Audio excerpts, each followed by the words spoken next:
Alright, hello everyone, and now welcome to game 2 in a series between Goswer and Hasu here on DF Atlas.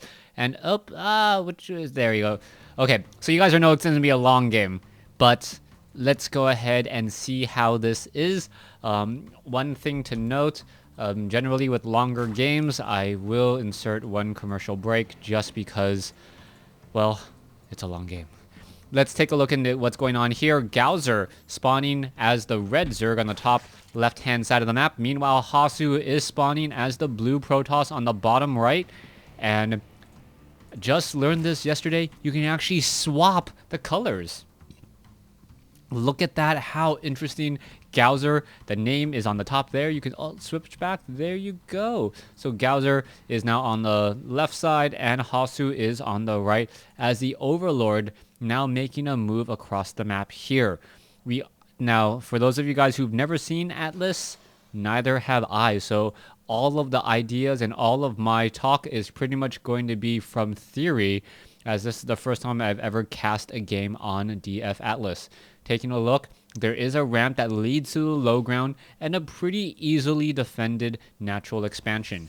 Beyond that, there are two options for a third, either one here or one here. Now, depending on where your opponent is, I believe it will dictate which way you are trying to expand. I would assume in this particular game, both players will be expanding directly north or south of them, as it is an easier path to defend. Pretty much, oh, what is that? Do not enter, do not enter. I wonder why you do not want to enter there.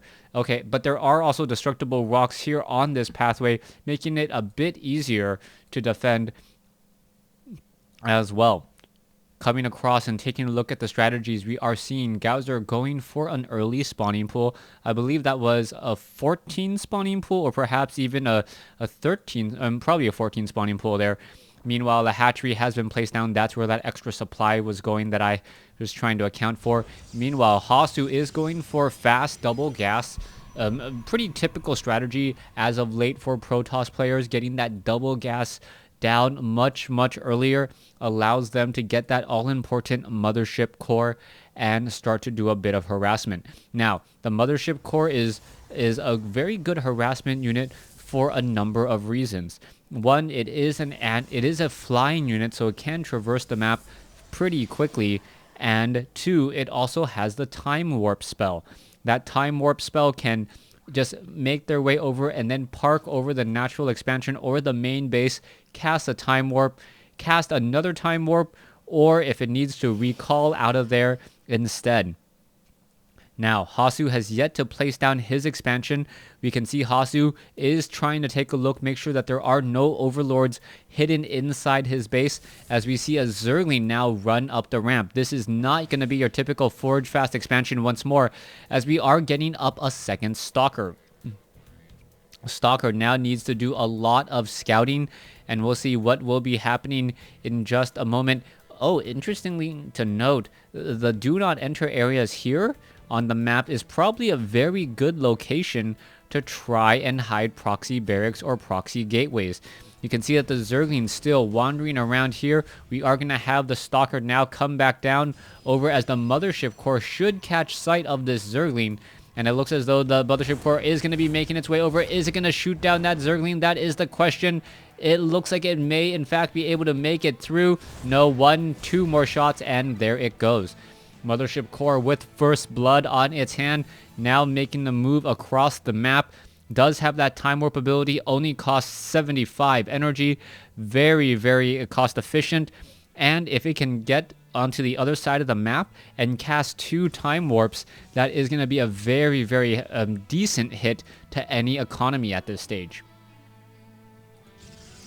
Coming back, gateways, pylons now being placed on the front door, trying to make a little bit more of a narrower choke point.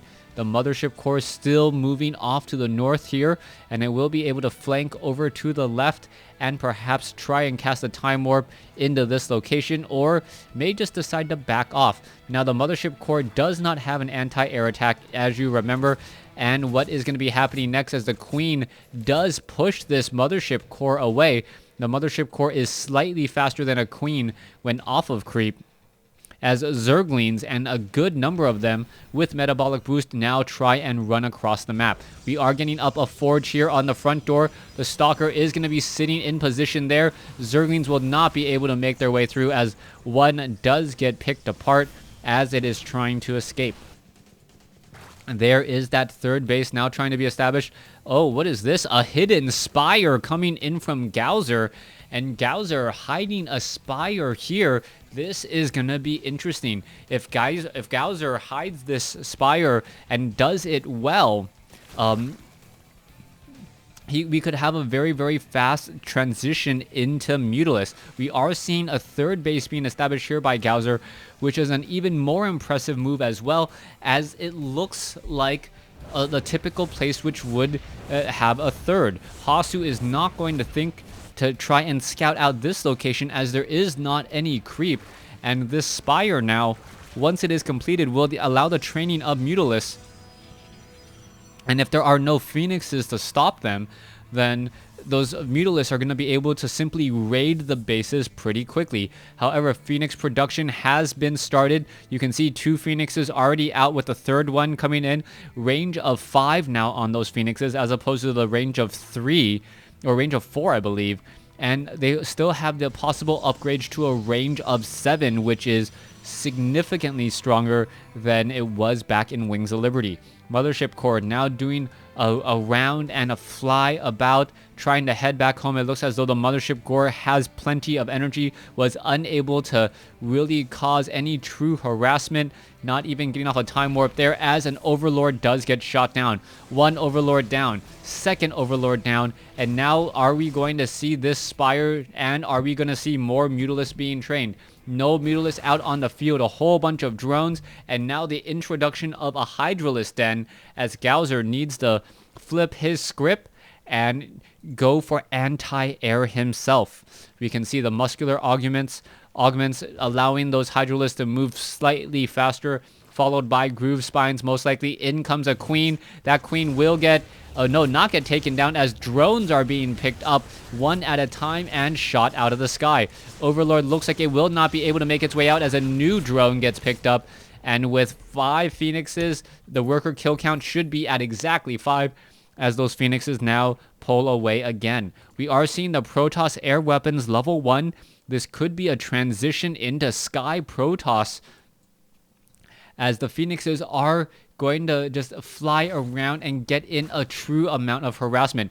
Oh, this is going to be bad. If Goswer loses this Overlord and all of this creep will start to recede, meaning that he will end up losing this spire. He needs to bring over a new Overlord here, or at least lay down a creep tumor here while it was connected. If he did that, then he wouldn't have to worry, and now Goswer may end up losing some key tech. That is a key building that he cannot afford to lose at this point. Is he going to make the necessary adjustments? No, the spire is going to begin to bleed. Phoenix now coming back around, coming in for more harassment, and this is all pretty much simply cute play coming in from Hasu. This is forcing Goswer to train up more workers, more than he would like. He is forcing all of these Hydralisks, and even with their muscular augments and the groove spine upgrades, to stay inside the base. Meanwhile, back at home, Hasu has been able to warp in, continue to train up, and macro more units while teching, and perhaps will be able to get into a robotics bay with Colossi. The one dangerous part is Hasu is pretty much wide open for any Nidus Worm attacks, which is a definite possibility. Hydralisks now looking to come in. Are they going to perhaps catch any of those Phoenixes? The Hydralisks are fairly fast off of creep, but nowhere near as fast as a whole bunch of Phoenixes in the air, as the Phoenix is now simply doing another roundabout. You can see that the one hatchery is about, 40% done. The spire is still bleeding rather quickly. And what is going to be happening next? Are those Hydralisks going to be able to do the necessary damage and take down these Phoenixes? It looks as though the Phoenixes will be backing off again. Queen is nearby. And what will be happening now? All right, Overlord. Just send an Overlord down, spew some creep right here, lay down a creep tumor, and be done with it, as the Phoenixes once more try to push in. Weapons upgrades. 1-0 upgrades for the Zerg, soon to be 2-1 upgrades. Meanwhile, taking a look at Hasu, Hasu is now establishing up his own third base finally by walling off the third here. Very, very common strategy, common tactic, making sure that the gateways are acting as more of a building blocker for those Zerglings. Zerglings will not be able to head inside here at all, as Hasu now transitions onto 3 base. Okay, we are going to be seeing, I believe, a bit more Phoenixes do a simple flyby before they get shot down. There are Corruptors now, and Goswer sitting at 193, while Hasu sitting at 134, 146. Both of these players still playing very heavy macro games, deciding not to engage yet. And there's no real reason for Goswer to engage until he gets up to maximum supply. Once he's at maximum supply, he needs to start crashing into Hasu and hoping that his supply advantage translates into an army or a battle advantage. And since he's losing less in each fight, perhaps he's able to replenish his units and engage again. Roaches already going to get swiped down here. 2 Colossi, Mothership Core, and Zealots on the move. We are going into a Greater Spire. What is going to be happening next, as the Greater Spire still is bleeding at this point, as the creep is finally placed down. Here we have it. In comes a group of Phoenixes. 8 Phoenixes are here. A drone now going to make its way around. That is a rather far walk for that drone to be able to get up there. It's going to turn around, enter the do not enter zone, make its way back down, and try and grow up to be a hatchery. Hallucinated Phoenix doing a quick flyby, scouts out pretty much the majority of the army, and we are now seeing Vipers, Roaches, Hydralisks, Overseers, and Broodlords working together. No Infestors to be found. Alright, I gotta think Infestor Viper has to be one of the most deadly combinations ever. You throw a Fungal Growth down, you throw a Blinding Cloud down, followed by a Fungal Growth. Those units can't move and are all melee. That's gotta be one of the nastiest 1-2 punches in the StarCraft universe in terms of damage, of shutting down your opponent. If you can just get all the necessary Fungal Growths off and the necessary Blinding Clouds off, there's not much that can be done to slow it down. Hasu going to end up losing this base here. There's the cancellation, as we see Phoenixes now on the move back. Colossi, Zealots, Sentries. That is a whole lot of Zealots, more than 24 at this stage, 26. And all the Broodlings are just causing a bit of problems there, taking down a couple or 1 or 2 photon cannons, as there is a time warp to slow down these Roaches. Alright, Phoenix is now going to try to engage from the far side. Are we going to perhaps see some attacks? There's some beautiful Psystorms and beautiful feedbacks hitting the Vipers. The Vipers getting absolutely destroyed, as Hasu able to continue to roll through here. Vipers all now shot down. Goswer down to 110 supply. Hasu sitting at 142, and Hasu showing why the Protoss is the race to be reckoned with, as it's able to clean up a major attack force.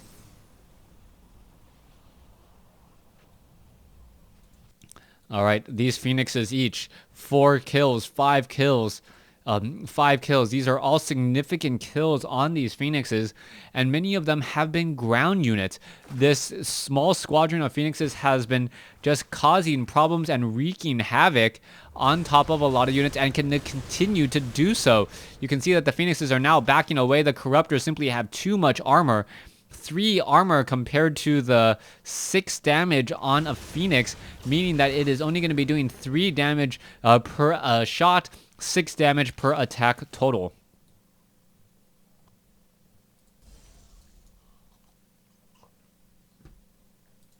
Phoenix is now regrouping with the rest of the army, and if the Phoenixes are here, what the Phoenixes can do is absorb much of the attacks that would normally come in from the Corruptors. It will take much more focus fire for those Corruptors to focus down the Colossi and that Mothership Core, as they'll naturally want to target those Phoenixes. 191 versus 186. Hasu still looking very strong, as he's about to establish up his 4th base here. And at 4 bases, he is now trying to even things up, But meanwhile, we are now seeing up to 5 and 6 bases for Goswer. Goswer keeping up in the economic game every step of the way, making sure to be constantly up on expansions. And both of these players are now starting to develop a rather large bank. Drones are being shot down. You can see 29 worker kills already. Harvester count is now sitting at 84 compared to 76. Both sides with a rather high worker count. And at some point, I believe the player who tries to build up a large bank and then sacrifice some of that supply in order to build an army could come out the victor. But it also could come down to spellcasting, as Hasu does have those high Templars that deal a good amount of damage.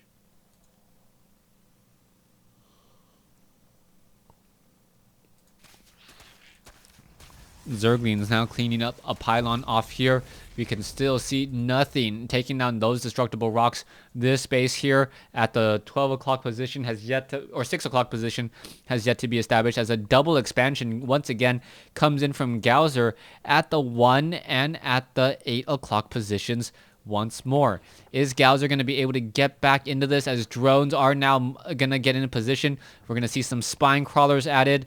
And with those spine crawlers, we may also see some spore crawlers, making sure Dark Templars are not able to, quote-unquote, do their thing and attack from the night. Here we have roaches, hydras, all grouping together. It looks as though some zealots are cleaning up some creep tumors, only to get cleaned up himself, swept up under the rug.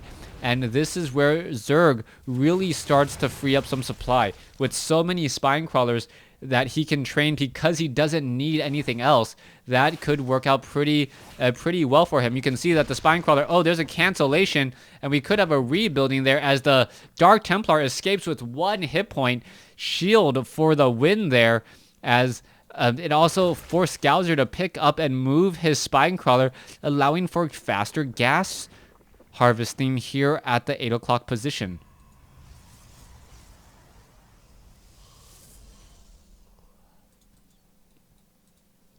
These rocks have yet to be destroyed. Only a hop, skip, and a jump separating the main base and the natural here. And this is going to be interesting. If Colossi try to get up here on the high ground, they could easily clean up many of these drones on the low ground. Here we're going to have the roaches and the hydras now come together. Are they going to be able to destroy, yes, take down this pylon and take down the following nexus perhaps, as those photon cannons are not yet completed. Waiting for the rest of that Broodlord army may be a mistake. Broodlords do move relatively slowly, as another pylon now shot down there. Roaches are looking to engage, and here we have it. Broodlords, Broodlings, Roaches, Hydralisks pushing straight up inside this base, taking down multiple photon cannons, and the Broodlords are just there to act as long-distance bombers. Meanwhile, Goswer has a very, very easy retreat path. Just head back up this hill if need be, as you see Hydralisk going after all of those Phoenixes. Alright, another Tempest almost takes down a Broodlord here, or does take down a Broodlord, and almost takes down a Roach as well, as this base here will live to see and fight another day.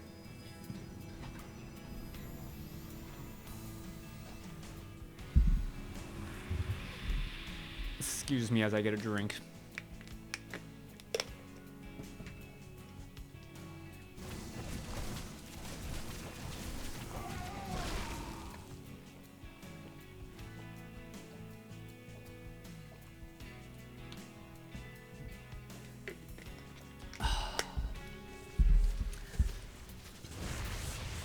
Here we have another battle fighting up against cannons and static defense.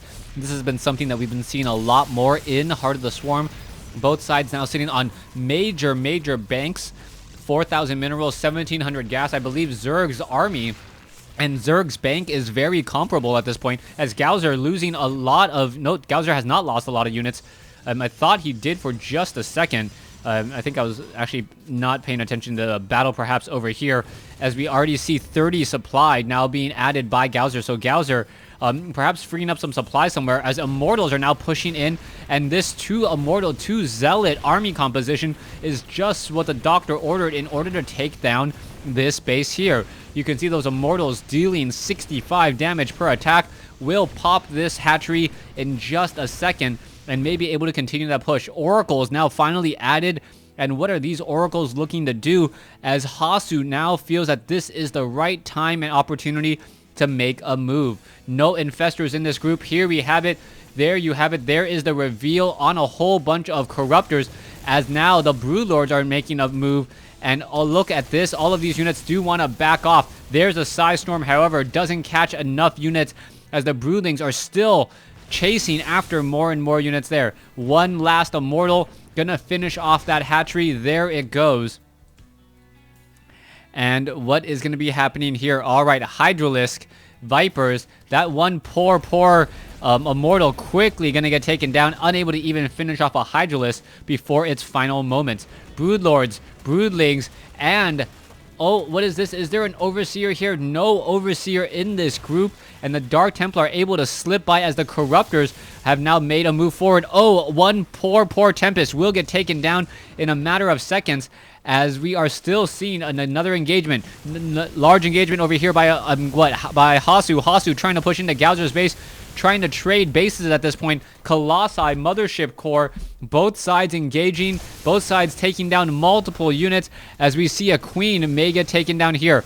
High Templars are ready to go. We could perhaps see some Psystorm, and we are also getting in a lot of Corruptors inside the main base. Who is going to win this base race? Who has the larger bank, and who has the ability to continue to train up more and more units? All right, here you have it. Broodlords coming in inside the natural expansion, or one of the main expansions left, and this base is going to be falling. Who has the faster attack force? Spine Crawlers all getting torn apart here. Tempest are not engaging, or they're engaging against the wrong units, attempting to take down Larva instead of actually dealing damage to buildings. Broodlords and Overseers now on a retreat and a return back home. Are they going to be able to get there? Gowser sitting at 199, Hasu sitting at 198. Hasu with the larger mineral bank, Gowser with the larger gas bank. As we see Psystorm, catching so many of those units and stopping them from charging. All right, Ultralisk, are they going to be able to get in position? They do deal a flat 44 damage to all units on the field now, allowing them to two-shot High Templars, which is extremely important. If they're able to two-shot a High Templar, Psystorm is not one of those spells or abilities that's altogether that effective against Ultralisk. Here you have it. Corruptors now trying to come in. There is the attack. There is all of that abduction, as the Corruptors are now going after all of those Colossi. Corruptors could be focusing down more units. You can see so much blinding cloud. Gowser now coming over the top with Psystorm, but is it going to be enough, as the Broodlords still dropping off many Broodlings in on this attack? Gowser sitting at 158, Hasu sitting at 116, and the very first engagement between the two massive armies ends only 15 seconds later, with Gowser up by 50 to 60 supply. A new round of Stalkers have joined the field. Hasu has plenty of resources to replenish, but he also currently has, I believe, half the army of his opponent. Is it gonna be enough? I do not believe so, as the Stalkers are now simply going to walk inside the main base. Triple Spine Crawlers not going to be enough to slow this down. Broodlords, Corruptors not going to be enough to slow this down either, as the base race once again begins. All right, Greater Spire will finally go down after so long. It looks as though Gowser needs to get perhaps 2 to 3 more shots on it to finish it off. There it goes. Broodlings now swarming out. It looks like one Stalker may get taken down in this exchange. No able to blink forward and stay alive. Here we have it. Corruptors waiting for perhaps some more Void Rays to come out. Overseers do not have that Contaminate ability. Actually, no. Yeah, they do. So they should be able to contaminate a lot of the buildings here and make sure that they slow down production. Meanwhile, Overlords, Stalkers continuing this push forward. Gonna take down the Ultralisk Cavern. And it is still a 50 supply discrepancy between these two armies, as both of them are now just scrounging for resources. Alright, main base is in a bit of trouble for Hasu. His natural expansion is about the next thing to fall, and once this natural expansion goes, that is going to take out some key tech with it, with the robotics facility, Twilight Council, and much more. Stalkers now looking to engage against Infested Terrans. Infested Terrans are currently not upgraded at all since they can no longer be upgraded. And where are those Infestors? All right, Dark Templars now making another move in. Is it going to be enough? It is now 2 Dark Templars against 1 Spine Crawler. My money's on the Dark Templars as they do deal a good amount of damage there. And now this Infestation Pit will be falling. Overseer chasing the main group of units does spot all of these poor workers. We're going to be seeing some broodlings dropped off here in just a moment as Void Rays are now making a very strong push to finish what their brethren started not too long ago. In come the Void Rays. And the Void Rays all are attacking for feverishly, finishing off many of the eggs and all of the necessary units. Zerglings now trying to do a quick escape out. So far, Goswer versus Hasu army compositions. We still see Goswer with a much larger army composition than Hasu. And I believe that also has to deal with how many workers there are. It is now 12-8.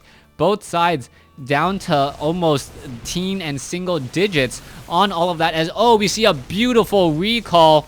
Or sorry, an abduct to stop any recall from those units. That was a beautiful move as Hasu now tries to clean up another spire.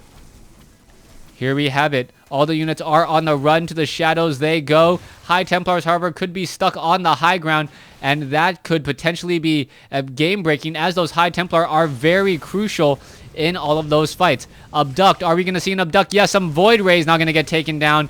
And that is a brilliant abduct there, moving all of those units and having them easily picked apart because of poor positioning or superior numbers, whatever you want to call it. That is how they're winning. All right, 40 supply left for Hasu. You can still see not many harvesters.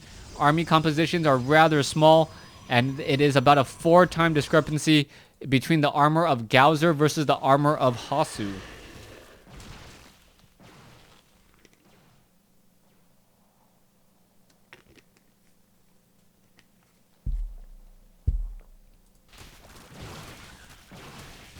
All right, Stalker's still engaging. Zergling's now making a run. Gonna go ahead and clean up all of these probes on the top right-hand side of the map. Hasu cannot afford to lose this base, and with this base going down, I believe this is going to be the beginning of the end. You can see a new hatchery trying to be placed down here. Spine Crawlers, Void Rays, Spore Crawlers. Is it going to be enough? Is it going to buy the necessary time? As we see Zealots now making a move inside here as well. All right, what can these Vipers really do? Not very much. Can't even upgrade Corruptors into Broodlords at this point, as Goswer may end up losing the base race just because his army is that much slower. Spinecrawler now taken down. You can see more damage being dealt. Overlords are spewing creep to try and keep the buildings alive, and it looks like they will be doing exactly that. Drones now return all the way back home, and will they be able to begin harvesting here at the 12 o'clock position? Stalkers now backing off as well. Viper, Hasu sitting at 22 supply as the main base on the top right-hand side has been taken out. And now it is a standing army of Hasu versus the standing army of Goswer.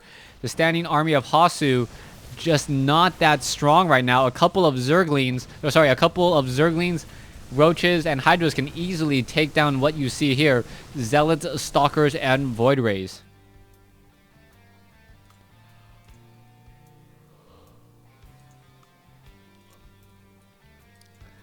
Zerglings looking to do a run by, will find some free movement, and now gonna take down pylon after pylon, and eventually take the victory.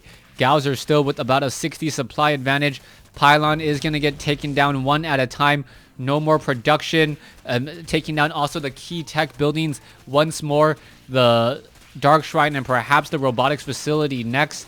And with all of that, it is going to be very difficult to get back into this. All right, Zerglings hoping to take down this Stalker. Not going to be able to do so as the Void Rays and all the other units have cleaned it up. And Hasu does say GG after Hasu realizes that he cannot do anything to this base. Thanks for watching. Thanks for listening.